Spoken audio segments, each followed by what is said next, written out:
Gente, pela segunda vez esse ano, a gente tem a felicidade de trazer o Zé Luiz aqui. E, como a gente tinha conversado naquele anterior, né, Zé? A gente está lançando, ele está lançando o mais recente dele, que é o Galveias. E eu não vou falar mais nada não, né, Zé? Agora é só para ver. Senão vai perder a graça, eu vou ficar falando aqui de você. Boa noite, Zé Luiz. Muito obrigado pela presença. Para a gente é sempre uma honra ter você com a gente, tá? Para mim também é um prazer estar aqui. Este reencontro parece-me que é o primeiro reencontro de vários, porque a primeira experiência foi ótima e esta segunda também está a começar bem. Este romance chama-se Galveias, que é um nome que para muita gente será desconhecido, e eu aproveito para vos dizer que em Portugal também pouca gente conhece. Galveias é o nome do lugar onde eu nasci e que é uma aldeia neste momento com cerca de 1000 habitantes. Eu nasci lá, cresci lá, vivi lá até aos 18 anos. E o romance anda em torno deste espaço. Galveias fica no Alentejo, mais propriamente no Alto Alentejo, e é um lugar que fica no interior do país e que tem características principalmente rurais. Mas eu sinto que dentro deste enorme país que é o Brasil, não há melhor cidade para falar sobre o Galveias do que Belo Horizonte, porque é a única cidade do Brasil que tem uma personagem no livro. Há uma personagem que se chama Isabela e que vem de Belo Horizonte. Ela, por um acaso, vai parar a Galveias. Ela conhece uma portuguesa que mora aqui em Belo Horizonte e ela acaba por influência dela, ir morar para Galveias, onde nunca tinha sido vista uma brasileira. Atenção. Lê um trechinho aí. Eu até me sinto na tentação de ler um excerto aqui sobre a Isabela. Essa senhora que ela conhece aqui chama-se Dona Fátima. E pronto, uma vez que toda a gente aqui é maior de 18 anos, eu vou ler este excerto, que diz assim... já agora uma coisa, que é essa personagem, que se chama Isabela, ela, por herança familiar, ela gosta de padarias, de panificação. E ela, quando chega a Portugal, ela abre uma padaria. E então, como lá em Galveias não conheciam brasileiros, e como vem essa brasileira que abriu uma padaria, eles ficam a pensar que todos os brasileiros são padeiros. E então diz assim: todos os brasileiros são padeiros, podia dizer alguém com pronúncia de Galveias. Isabela irritava-se contra essa ignorância. Resmungava palavras que ninguém entendia, felizmente. Esse preconceito desarranjava-lhe o fígado. Acreditar que todos os brasileiros eram padeiros não fazia sentido. Seria como se ela, mineira com legitimidade de feijão tropeiro, tivesse achado que todas as portuguesas eram putas, apenas porque em Belo Horizonte a única portuguesa que conhecia era puta técnica, especialista de carteira assinada. Dona Fátima dominava raras competências de putaria. Só uma vida inteira dedicada ao estudo e à experimentação permitia a sapiência dessa escala. Meninas que atendiam em barracos da periferia ficavam chocadas com as histórias que Dona Fátima repetia às gargalhadas, com gosto. Desdentada por vocação, afirmava muito séria que nos anos 20 os homens tinham o pau mais grosso. Nos anos 20? Isso dizia a Dona Fátima. Portuguesa até ao centro da alma, Dona Fátima comovia-se com sentidas saudades de longas vergas que conhecera. Desculpem. Nessa hora, cantava um fado baixinho, como se rezasse, e só se consolava com 3 copos de vinho da terrinha. Bem, eu não posso ler mais. Se quiserem continuar a ler, é na página 186. Isso me faz lembrar o Mas evento. o livro tem outras Coisas que não outras sejam. dimensões. Vou lembrar sempre um papo que eu fiz com o Chico Buarque e o Raduan Nassar, no Palácio das Artes. E aí o Raduan, que estava lendo o Menino a Caminho, resolveu fazer uma gracinha e, ao invés de obedecer a marcação que ele tinha do trecho, ele abriu ao Léo. E na hora que ele começou a ler, era uma cantada que um sujeito dava em uma outra, numa mulher, que só tinha palavrão do início ao final. E tinham 1.700 pessoas no Palácio das Artes. E aí ele começou a ler e rir, não conseguia terminar, não conseguia nada. No final tinham 1.700 pessoas em estado de histeria, de tanto rir, coisa que quase aconteceu aqui. É uma tentação ler essas passagens assim. Mas conta mais do Galveias, como é que foi que você redigiu esse texto? Então, na sequência desta leitura, se calhar convém dizer que o livro é composto por múltiplas personagens. Aqui o meu principal objetivo, a minha vontade, era que o livro, de alguma forma, traçasse um retrato, não é? Através daquelas que são as ferramentas de um livro, da vida numa pequena comunidade do interior de Portugal, que aqui adota este nome exemplar de Galveias. Para fazer isso, aquilo que eu fiz foi seguir múltiplas personagens, e que são personagens muito diferentes entre si. De certa forma, vão dando imagens da vida num lugar como esse. O livro ele acontece em 2 momentos, divide-se em 2 partes.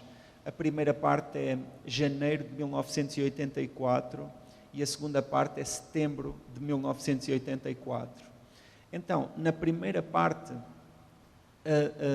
começamos por acompanhar personagens que nasceram lá, que são de lá, que a sua visão do mundo é toda formada lá.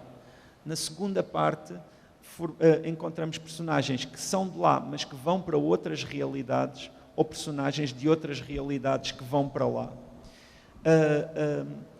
E é à medida que vamos acompanhando essas personagens que elas se vão todas cruzando umas com as outras e que as histórias de umas vão completando as histórias das outras, e às vezes histórias que ficam abertas quando acompanhamos uma determinada personagem depois são retomadas mais tarde, e se traça assim uma grande rede de histórias que constituem um livro, porque o livro efetivamente ele é assim uma grande montanha de histórias. E nessas histórias tem cabimento algumas assim mais obscenas, como esta personagem, a Dona Fátima, ou tem outras mais trágicas, outras mais... também há umas personagens particularmente escatológicas que são assim bastante abjetas. Você vai querer ler não, né? Você não vai querer ler não, né? Posso ler.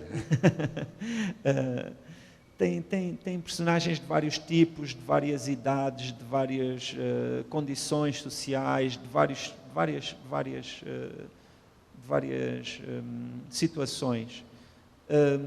Mas a ação toda começa e toda essa multidão é solta, vá lá no livro, com um acontecimento muito específico.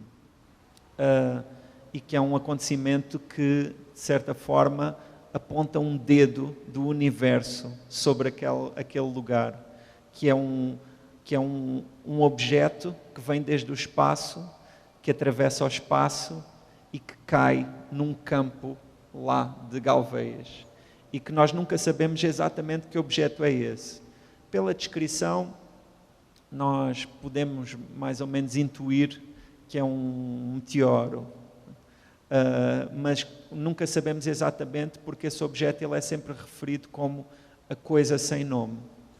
E é muito curioso porque, ao contrário de outros livros meus, onde eu já tinha escrito sobre esta realidade, neste caso, uma das propostas deste livro foi justamente dar o nome a tudo, logo desde o título, não é? Que diz Galveias, e que para mim é uma palavra tão forte e tão intensa. As personagens, todas elas têm nome, e eu tenho outros livros onde há muitas personagens sem nome, mas aqui todas têm nome. Ao fim do primeiro capítulo estão mencionadas dezenas de personagens, dezenas de nomes. No entanto, entre todos esses nomes, há essa coisa que é a coisa sem nome, e quando cai lá vai mudar a vida de toda a gente, e é a partir daí que depois se soltam essas personagens todas, que se cruzam todas umas com as outras e que vão levando a narrativa até ao final. São 18 anos que você morou em Galveias, né? Você trouxe essa memória toda para o romance? Mais ou menos. Como eu disse, o romance ele passa-se em 1984, esse é o período da narrativa. Em 1984 eu tinha 10 anos. Eu nasci em 1974. E efetivamente essa memória, a minha memória, foi muito importante para escrever este livro, porque é muito útil, não é? Ter a oportunidade de recorrer à memória quando se está assim a tentar edificar um mundo com palavras. Mas efetivamente este livro transcende a minha memória, vai para lá da minha memória. Escrevê-lo foi também procurar saber sobre alguns assuntos que eu não sabia, embora, de um modo geral, esta vida seja uma vida que eu conheço bem, e escrever este livro foi escrever até um pouco sobre mim e sobre as minhas coisas. E esse também foi um grande propósito deste livro, porque o interior de Portugal, de norte a sul, do Alentejo até Trás-os-Montes, é uma área que, a meu ver, e acho que até os próprios números o dizem, sofre de alguns problemas e pode-se dizer de um envelhecimento, de uma desertificação e de uma mudança de vida que é muito forte em relação ao que é hoje, quando comparado com o que era há 30 anos, em 1984. E isso também foi um propósito deste livro, falar desse Portugal, que não é um Portugal que tenha muita oportunidade de estar presente nos jornais e nas notícias, porque eu sei que aqui nas dimensões do Brasil e até mesmo nas dimensões de Minas, estas distâncias que separam o litoral e o interior de Portugal não são tão grandes assim como as distâncias aqui de Minas ou ainda mais do Brasil. Mas a verdade é que essas distâncias, elas são sobretudo mentais e psicológicas e têm que ver com a proporção do mundo, do nosso mundo e de como o encaramos. Mas eu acho que há aqui muito que tem que ver também com esta realidade daqui, porque eu também me parece que a ruralidade tem uma série de características que ultrapassam fronteiras e que são semelhantes em várias partes do mundo. É isso que eu ia dizer. Aqui, né, esse estado que você está, é o estado onde a ruralidade é muito mais presente do que em outros estados, né? Às vezes, claro, pelas características. E eu senti que o seu livro tem eu estou no meio dele ainda, mas tem uma carga universal de relacionamento com o ambiente, né? No caso, o ambiente da sua cidade, que eu me identifiquei muito. Sim, e tem que ver com um outro aspecto que também acho que acaba por ter, não é, ser possível em várias partes do mundo, e que é essa questão da identidade ligada a um espaço, não é? Aquela pessoa que nasceu num lugar e que mantém esse lugar como referência não é, para a sua identidade. Eu, em Portugal, suponho que aqui também não seja muito diferente, quando se pergunta a alguma pessoa, não é, de onde é que ela pode morar há 50 anos num lugar, mas não é aí que é o sítio de onde ela é. Não é? E este livro também fala um pouco sobre isso. A referência é familiar, né? É o Zé da Rosinha. Você era o Zé Luiz de quem?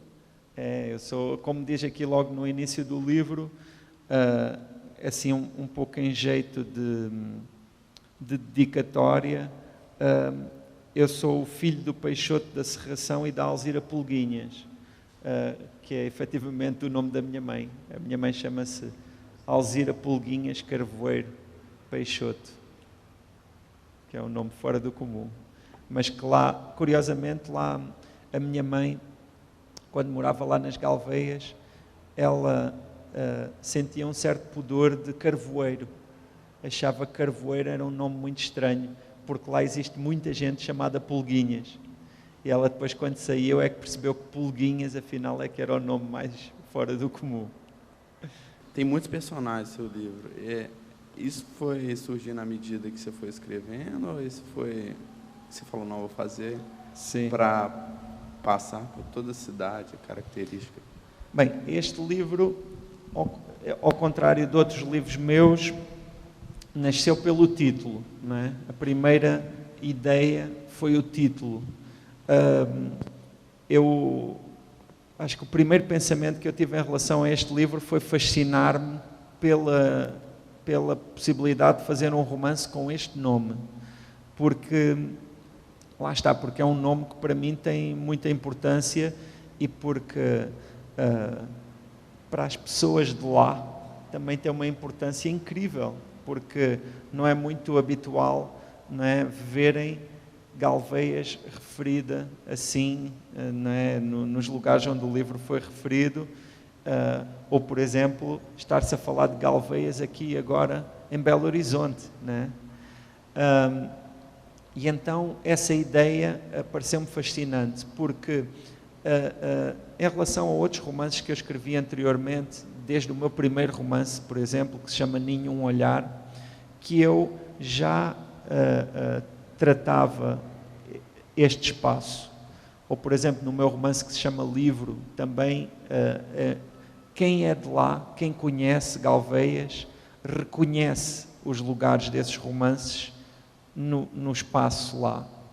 E então eu achei que era interessante fazer um pouco ao contrário, que era assumir a especificidade do espaço. Dizer, foi exatamente aqui. Aliás, a primeira frase do livro diz: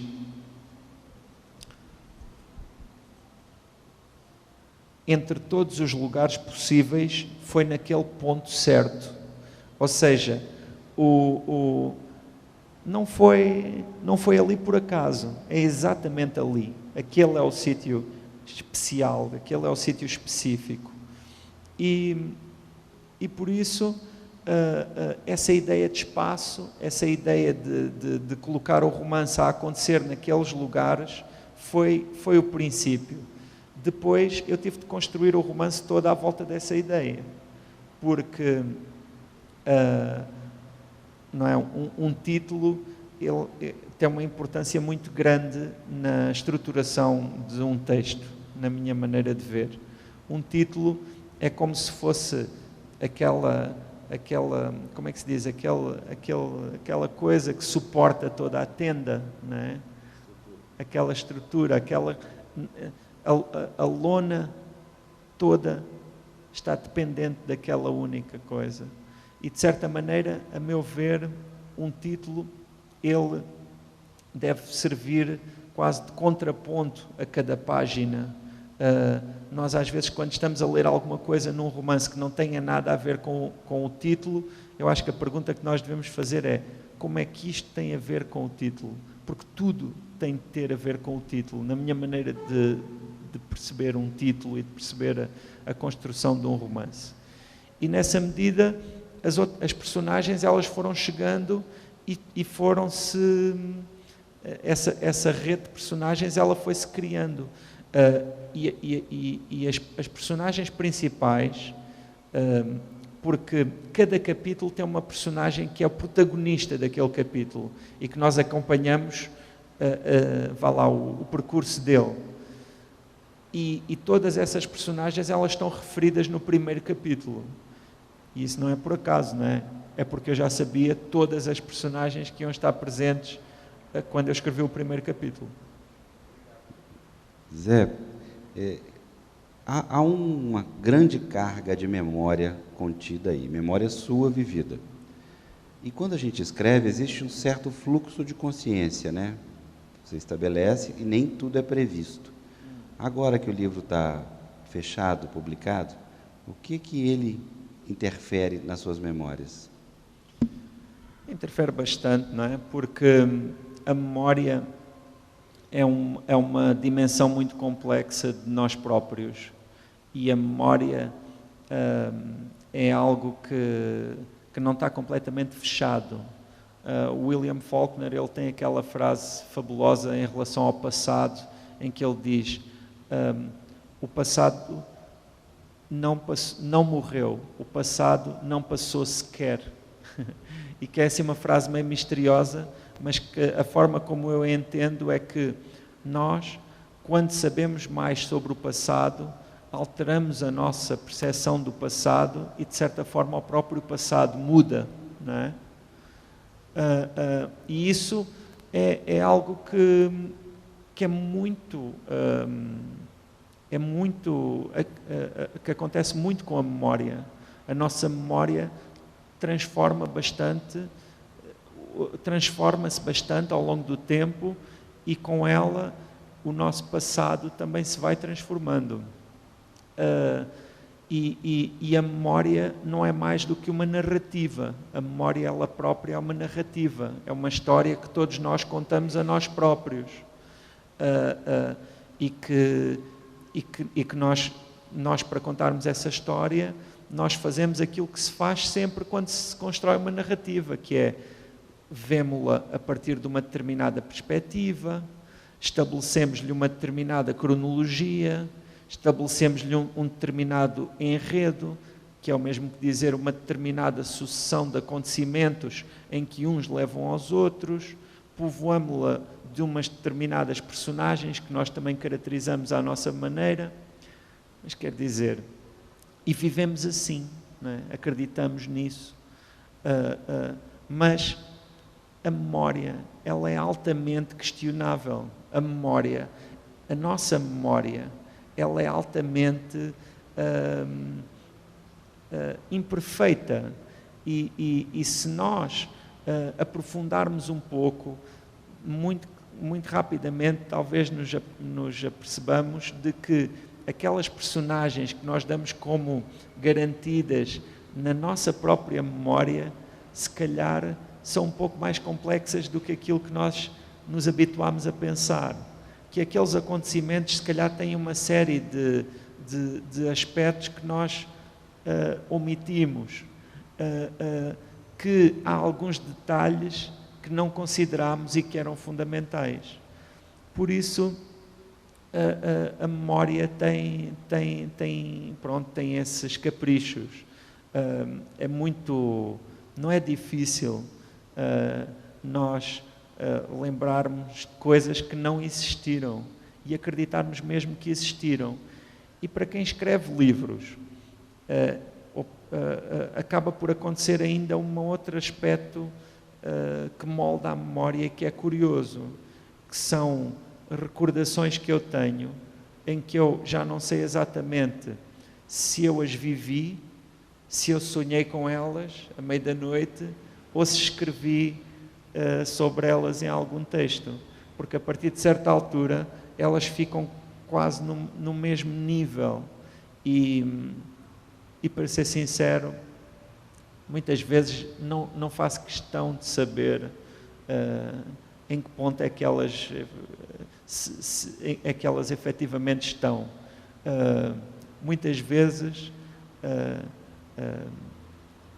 dependendo do meu estado de espírito, assumo-as de uma ou de outra forma, conforme for mais conveniente. Esse é outro nome da mentira, né, gente? Da invenção. Eu queria saber se existem situações no livro que você conscientemente reconstruiu porque você queria que elas tivessem acontecido dessa forma enquanto você estava lá. Eu acho que, como eu disse, o livro ele é constituído por muitas e muitas histórias. E nessas histórias, e agora aqui que estamos a falar sobre essa questão de autobiografia ou verdade e mentira, não é? Há um aspecto aqui que eu deixo entre mim e as pessoas de Galveias, aqueles que estão agora lá, que é quais é que são exatamente os episódios e as personagens que se referem a questões que existiram. Isso eu nunca revelo. No entanto, uma coisa eu posso dizer, que é o livro ele é construído nos dois lugares, não é? Com situações que aconteceram de uma forma muito próxima desta, outras que só aconteceram mais ou menos, outras que não aconteceram de todo. E na minha abordagem a cada uma desses casos, houve um pouco de tudo. Aconteceu assim também, com alguns casos, e aconteceu também o oposto. Alguns que eu omiti por magoarem tanto, por doerem tanto. Eu queria, na verdade, fazer uma reflexão sobre essa universalidade mesmo das experiências de memória, que podiam ser bem particulares e próprias, mas acho que todos nós temos. Porque eu estava pensando que saí com 18 anos de uma cidade de 700 habitantes e que, por incrível que pareça, há 3 dias atrás teve um abalo sísmico de quase 4 graus e acordou todo mundo com um estrondo nas ruas, e eu fiquei aqui lendo isso, pensando, e aí liguei para casa para meu pai e ele disse assim, mas logo aqui nunca aconteceu nada, tinha que ser aqui um terremoto. E pensando muito na nossa tragédia aqui de Minas, dessa semana também, que a gente tem um lugar de 600 habitantes que, de repente, sofre uma experiência de catarse e aquelas vidas todas tão dadas e tão postas, elas se veem completamente modificadas de uma hora para outra. E pensando também como do que você falou, para além de para onde vamos, como aquilo não sai de nós. Aquele era um lugar que eu precisava muito sair com 18 anos de idade, e que agora, com um pouco mais de 30, eu acabo construindo uma memória de que é sempre ali que a paz está, de que é sempre ali que eu preciso voltar. E acho que isso garante a universalidade da obra e da própria experiência que a gente vai ter aqui. Porque eu sinto que há sempre alguma coisa que nos estrutura, e que nos estrutura sob o ponto de vista identitário, não é? Porque estamos aqui a falar da memória. A memória é uma das formas mais poderosas, ou se calhar é a forma de sabermos quem somos, não é? E a pessoa que nós achamos que somos é fundamental para a pessoa que efetivamente somos. E muitas vezes existe esta forma ou muitas vezes este elemento é um elemento que tem uma importância grande nessa estruturação da nossa identidade, que é o espaço onde nascemos e, consequentemente, a cultura também que absorvemos. Porque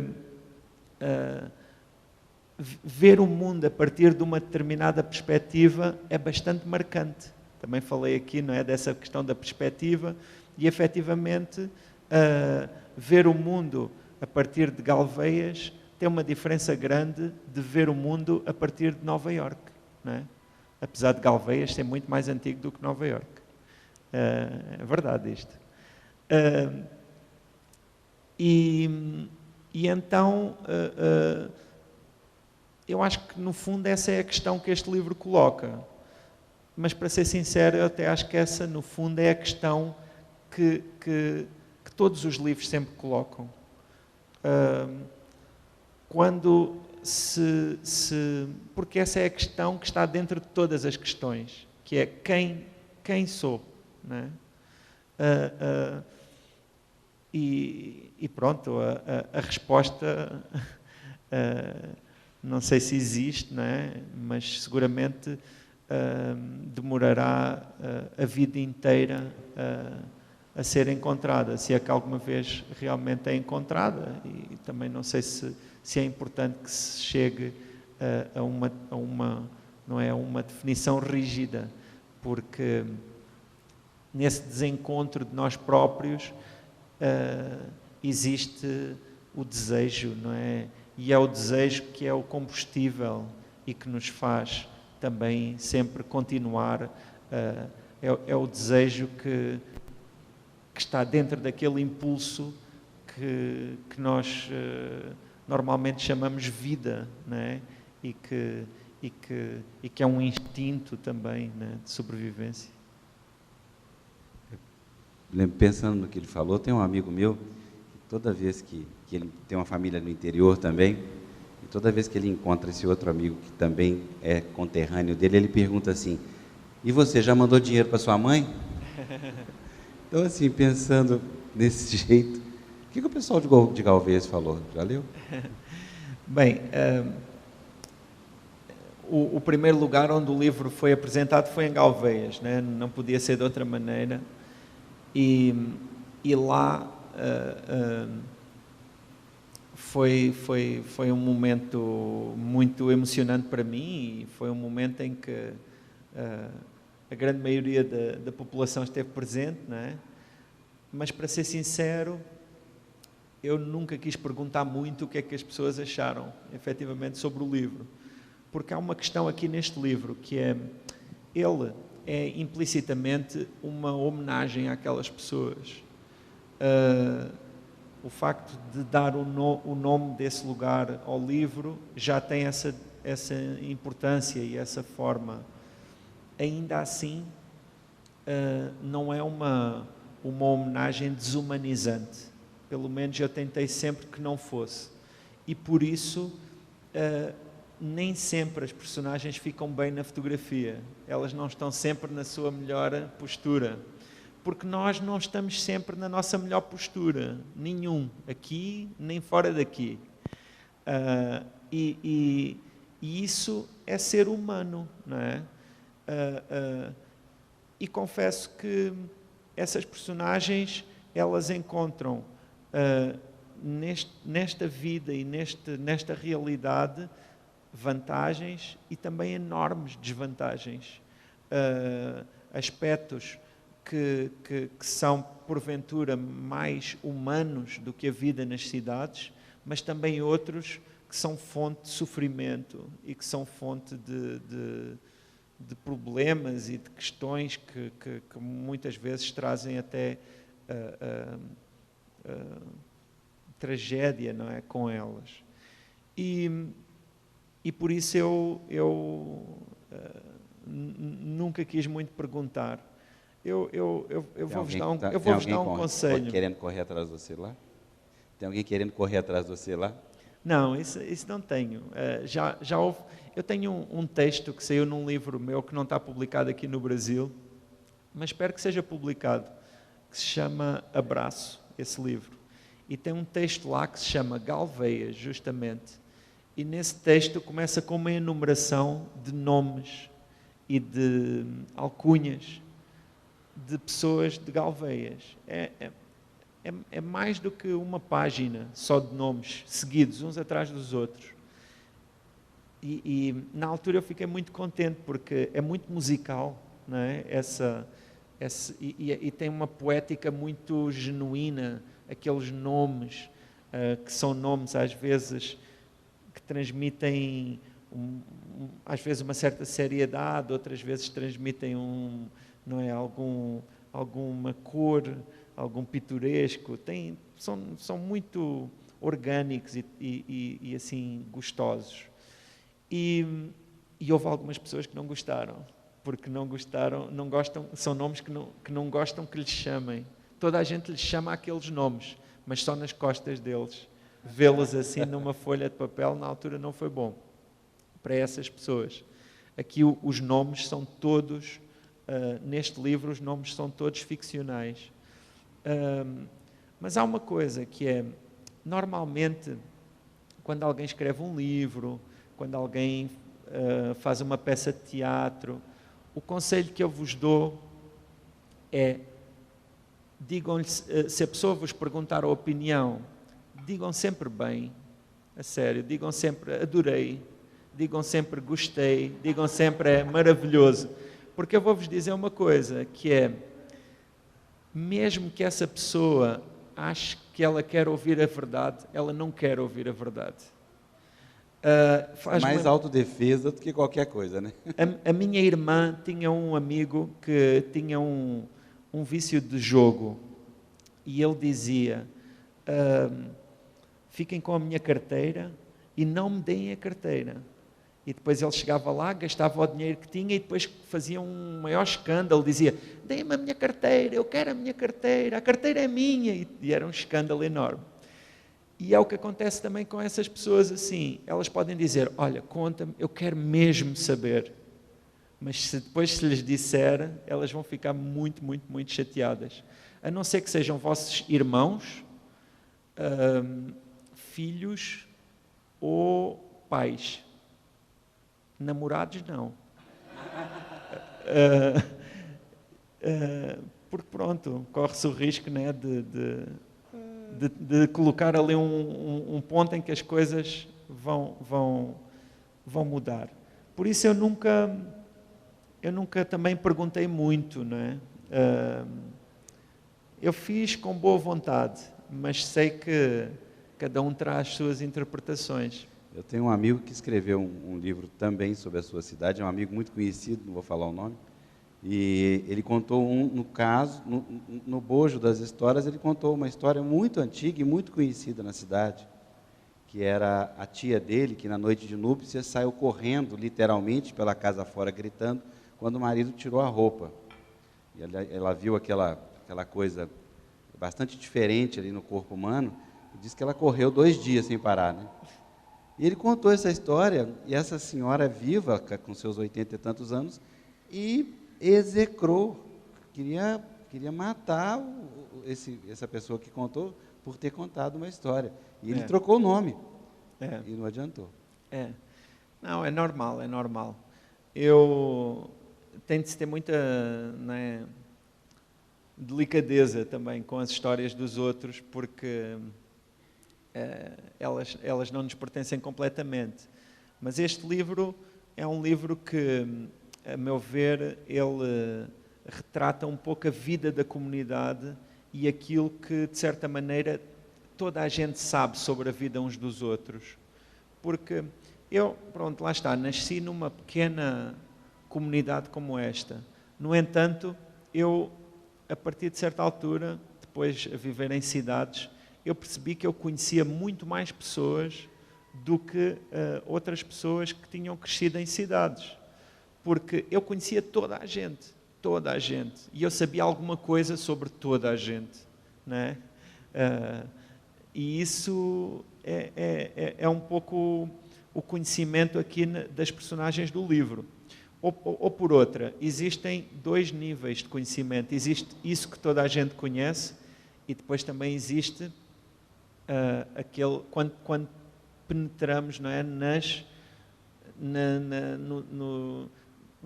num conhecimento mais profundo das personagens. E aí muitas vezes vamos encontrar as suas contradições, as suas misérias, os seus as suas vergonhas, em alguns casos até os seus crimes.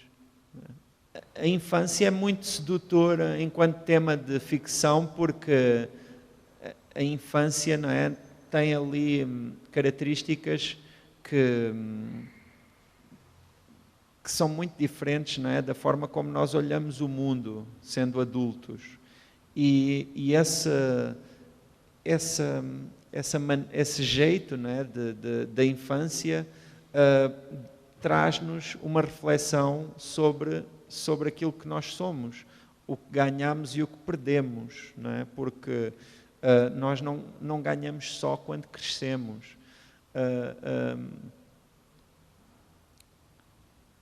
Muitas vezes eu acho que crescer bem seria não abandonar completamente todas as características e tudo aquilo que foi ser criança ou depois também ser adolescente, que também é uma idade muito interessante e que tem uma grande quantidade de aspectos que seria bom manter pela vida, nomeadamente aquela energia, aquele entusiasmo, aquele acreditar, não é? Mas no caso da infância, há múltiplas infâncias. A primeira é a nossa própria infância, não é? E essa nossa infância, até por via desta questão da memória, já nos chega feita ficção, não é? E efetivamente, o nosso despertar para a consciência, não é? A forma como vamos cada vez mais, como a nossa memória vai sendo cada vez mais nítida, é muito curioso. Se bem que essa questão não é algo, não se fica pela infância, não é? Nós também, muitas vezes, eu acho curioso, e até por acaso acho é um tema que me tem atraído bastante, e que é as diferentes pessoas que nós somos ao longo da vida, não é? Em que nós sabemos que fomos aquela pessoa, tivemos aquele nome, estivemos naquela posição, pensámos daquela maneira, tínhamos aquela atitude e tínhamos aquela imagem de nós próprios, que era tão diferente, não é, daquela que temos hoje, e no entanto, alguém que aponte para nós vai dizer: és tu outra vez, quando na verdade não sou eu outra vez, sou eu pela primeira vez, porque há 20 anos atrás era outra pessoa. O Zé Luiz trouxe alguns exemplares do livro que ainda não foi lançado aqui no Brasil. Pois é, esse é um livro que tem alguma ligação com este, apesar de ser uma ligação um pouco evidente, se calhar, porque esse é um livro que se chama Em Teu Ventre e que em Portugal ele fica logo, pelo menos na minha maneira de ver, eu sinto que ele fica logo muito assim ofuscado por uma questão que é tratada ali, que são a questão das aparições da Nossa Senhora em Fátima em 1917, e que é um tema muito sensível em Portugal, muito marcante para muita gente e que tem muita importância. Mas efetivamente é um livro que tem ligações com este por várias vias. Uma delas é pela questão da ruralidade e da descrição de um meio rural, porque o lugar onde aconteceram essas aparições, em 1917, era profundamente rural. E na descrição que eu faço desse lugar, um dos aspectos que também me interessou foi o quanto essa ruralidade, de certa forma, é uma síntese de aspectos importantes da cultura portuguesa contemporânea e daquilo que distingue a cultura portuguesa de outras culturas, não é? Ao mesmo tempo, também sinto que para muita gente hoje em Portugal essa história de Fátima se tornou com o tempo quase que um símbolo de um certo Portugal, e de um certo Portugal que muita gente hoje em dia rejeita, porque é um Portugal ligado ao Estado Novo, à ditadura, é um Portugal ligado a um passado de isolamento e ligado a uma série de valores que hoje em dia se afastam de um outro Portugal, não é? Que tem vindo a surgir e que tem vindo e que tem mais piercings. E então, para mim, interessa-me muito tratar estes temas. E uma das razões, se calhar, que me tem levado a ir mais a este lado e não tanto ao lado dos piercings, é porque os piercings é tudo o que existe neste momento. Neste momento, aquilo que é mais forte, a meu ver, dentro das expressões da cultura portuguesa, é justamente esse lado da modernidade e da forma como Portugal se está a integrar na Europa, já há décadas, não é? Mas como se está a integrar na Europa e como está a receber diferentes culturas e tudo isso. E eu sinto que é importante também que se traga para a reflexão esses outros elementos, que são elementos que não podemos, de forma alguma, desvalorizar, porque nos constituem, não é? E porque são nossos e nos distinguem e têm algumas características que são muito, muito, muito valiosas. Pronto, eu já disse isto algumas vezes, mas tem a ver com aquela imagem daquela senhora vestida de negro, com um chale negro, com um lenço negro e com um bigode. Essa senhora, ela é fantástica. E a minha avó era assim. Ela não tinha um bigode muito grande, a minha avó. Mas pronto, chamava-se Joaquina Pulguinhas, a minha avó. E então ela podia ter esse aspecto, podia ter esse lenço negro, toda vestida de negro, mas quando falávamos com ela, ela tinha muitas coisas para dizer e às vezes dizia algumas assim bem inconvenientes.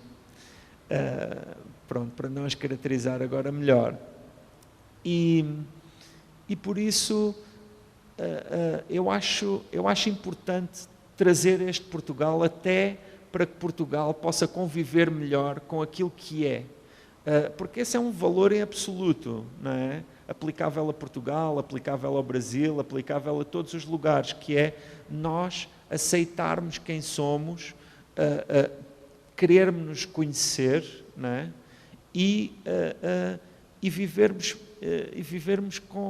com isso, porque eu acho que não tem outro jeito. Se nós passarmos o tempo a recusar alguma coisa que nós somos, então nós vamos estar a construir um mal-estar, vamos ter uma relação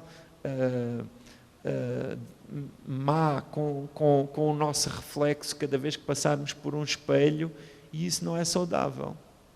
Todos temos um lugar onde a vida se acerta. Cada mundo tem um centro. O meu lugar não é melhor do que o teu, não é mais importante. Os nossos lugares não podem ser comparados, porque são demasiado íntimos. Onde existem, só nós os podemos ver. Há muitas camadas de invisível sobre as formas que todos distinguem. Não vale a pena explicarmos o nosso lugar. Ninguém vai entendê-lo. As palavras não aguentam o peso dessa verdade. Terra fértil que vem do passado mais remoto, nascente que se estende até ao futuro sem morte. É isto. Obrigado.